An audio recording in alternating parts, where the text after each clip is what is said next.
So standard deviation might be a little fuzzy, but I think after this video, you're going to have it crystal clear. Not standard deviation, because we're not doing that anymore, but a different way of talking about the spread of data. We're going to talk about interquartile range, okay? And again, we use median and interquartile range when we have skewed data because they're really resistant to outliers. So again, let's kind of look at this data that we have right here. And remember that the median we said was 12 here.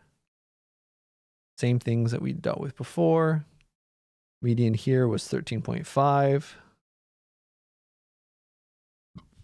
And let's introduce some other concepts as well. Before we can really get into interquartile range, we have to talk about what the heck a quartile is. Okay? Interquartile, inter like international, quartile as in, well, let's talk about it. So we've actually already talked about one of the quartiles. I snuck it in there. The median is the second quartile, Q2. Second quartile. It's the middle value. It's also known as the 50th percentile.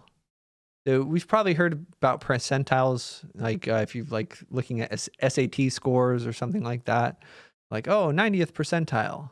That means that 90% of the data is below that value. So you're above 90% of the data if you scored in the 90th percentile.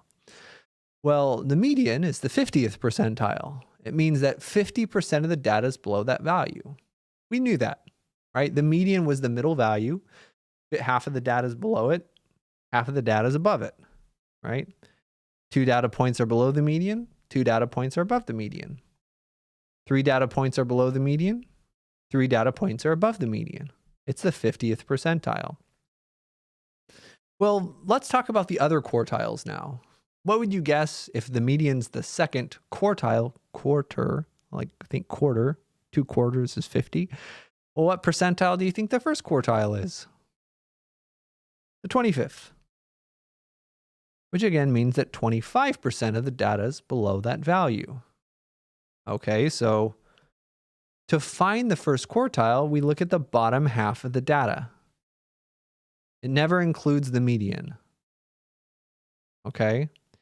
What is the median of the bottom half, right? 25th percentile is essentially the median of the first half.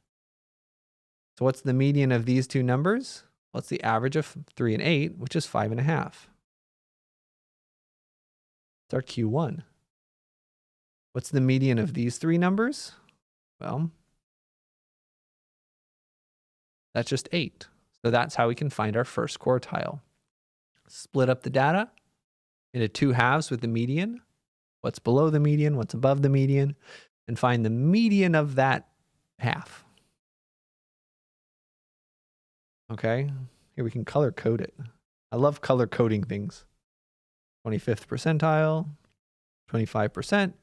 And similarly, third quartile is going to be the 75th percentile, which means it's above 75% of the data. Take a moment, pause the video, try to find your third quartile for these data sets. It's going to be the middle of the upper half of the data. So that's going to be 16.5 is our Q3, or just 18 for this data set. So we have our quartiles. You can think of the 0th quartile as the minimum value, and the 4th quartile as the maximum value. But we don't really call those out. That brings us to our 5-number summary. And I know you're wondering, you said, Jason, you promised us interquartile range. When are you going to deliver on your promise? Keep tight. We're getting there. But we have a brief commercial break. The 5-number summary would like to sell you something. Okay. And it's described by the minimum, the first quartile, the median, the third quartile, and the maximum values. You want to think about it, you can think of it as the 5 quartiles. And I know that sounds wrong because quartile, you'd think there should be 4. And there are really only 4 quartiles. But yeah, it's all the quartiles and the minimum, really, if you want. 0%, 25, 50, 75, and 100, really. Okay, so that what we have here for our data, the minimum is 3. The first quartile, oh, this is data set A. 5 number summary. The first quartile was 5.5. The median was 12. The third quartile was 16.5. And the maximum value is 18. That's all the 5 number summary is. It's just a shorthand of including all of these ways of describing the data. Okay, this tells us so many things about the data. We're going to really play more with this, and then I think it's the next video. But in the meantime, just it's a fun little thing that we'll deal with more later. But that's what the 5 number summary is. Next thing is the interquart. No. Oh, we need the interquartile range. We found quartiles. Now we're going to talk about what range is. And then we'll talk about interquartile range. Then we'll have all the tools. Okay, so range is just pretty straightforward. The difference between the maximum and the minimum. So for data set A, what's our range? That yellow is impossible to see. So for data set A, the range is just max minus min. 15. All right. Surely we're ready to talk about the interquartile range now. You promised, Jason. Oh, there it is. Whoa. Okay, so the interquartile range, also known as the IQR, because interquartile range takes a while to say, is another way of talking about the spread of data. If we have symmetric data, standard deviation is the average distance from the mean. It's a great way to talk about how spread out your data is. But if you don't have symmetric data, we use the IQR to talk about it. So it's just the range between the inner quartiles, the Q1 and Q3. I don't actually think it's inner quartiles. English is hard for me. Okay, but it's just Q3 minus Q1. So for data set A, then IQR is just Q3 minus Q1, which is 11. IQR equals 11. The question is, what if we changed data set B? How do these things change? Well, first let's find what they are. Find the 5 number summary. Find the range. Find the IQR of the original first. And then the new data set B. So pause the video. Find all of these things for the original data set B. Oh, I guess we kind of did most of them, but write the 5 number summary down. What it used to be, all these things. And then we'll see about how a new outlier changes these things. Pause the video and get that done. The original 5 number summary was the minimum, which is 3. The first quartile, which was 8. The median, which was 13.5.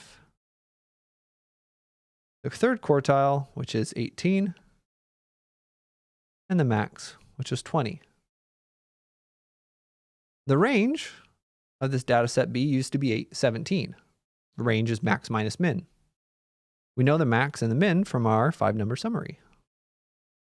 IQR was just Q3 minus Q1, which was just 10. So, if we introduce an outlier,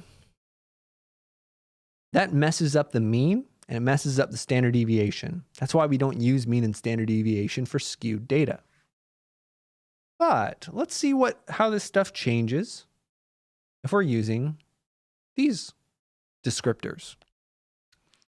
So again, the 5 number summary, the minimum is still 3. First quartile, well, let's find that out. The median still 13.5. So the first quartile is the median of this data. Okay, so that's still 8. That's not changed. The median's still 13.5. That hasn't changed. Q3 is the middle of this part of the data. That hasn't changed. Oh yeah, the max has changed. So outliers really screw up standard deviations and means, but the 5-number summary is almost the same. That's going to be really meaningful when we visualize 5-number summaries, which is coming up next. I love visualizations of 5-number summaries. Favorite part of this whole section coming up. The range, yeah, range got messed up too. Max minus min, that's now 202. IQR though, IQR hasn't changed at all. So if we think about IQR as a way to talk about how spread out this data is, here we introduce an outlier, which is going to screw up the standard deviation, but our IQR is unperturbed. Our IQR is rock solid. And it still shows, on average, how most of the data is spread up.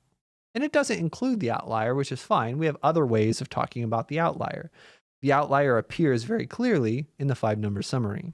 And when we visualize 5-number summaries, you can see that as well. So to kind of summarize, right, 5-number summary, only the max changed. Right, the range, yeah, much bigger. IQR is unchanged, completely unchanged. So median and IQR are resistant to outliers, which is why we use them for skewed distributions. Now, you know most of this section.